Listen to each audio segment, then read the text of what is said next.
क्या आपने कभी सोचा है पापी और दुष्ट लोग अक्सर इतने धनवान क्यों दिखते हैं?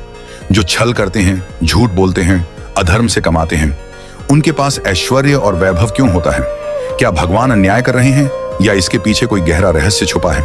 आइए एक अद्भुत कथा सुनते हैं। जब सृष्टि की रचना हो रही थी, ब्रह्मदेव ने एक एक युग का निर्माण किया। पहले आया सतयुग, जहां सत्य और धर्म ही जीवन के मूल आधार थे।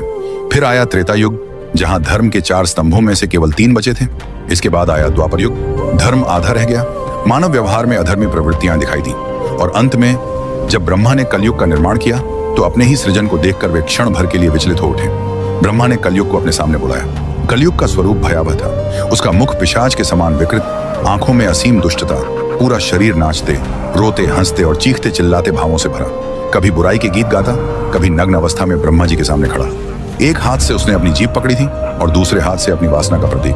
ब्रह्मा ने गंभीर स्वर में पूछा, हे कलयुग, ये क्या आचरण है? ऐसा क्यों कर रहे हो?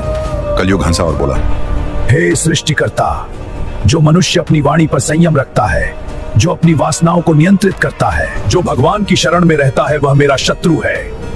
इसलिए मैंने जीभ और वासना को पकड़ा है। अधर्म से धन कमाता है, वासना में डूबा रहता है। ऐसे लोग मेरे प्रिय हैं, मेरे समय में वही ऐश्वर्यवान होंगे।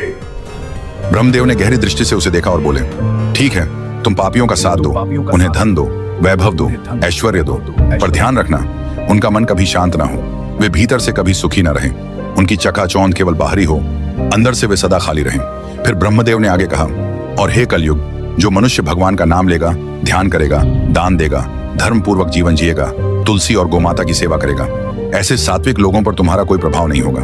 वे भीतर से तृप्त रहेंगे, उनका मन स्थिर रहेगा, वे निर्भय होकर जीवन जिएंगे।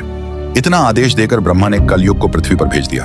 तो आज यदि आप देखते हैं कि पापी व्यक्ति बाहर से सफल और ऐश्वर्यवान दिखता है, तो याद रखिए वो केवल बाहरी चमक है। सच्चा सुख, सच्ची शांति केवल धर्म और ईश्वर के नाम में है। अगर आपको यह कथा पसंद आई तो अद्भुत सनातन से जुड़े रहिए, जहां हर कहानी में छुपा है सनातन का गहरा रहस्य। जय श्री हरि।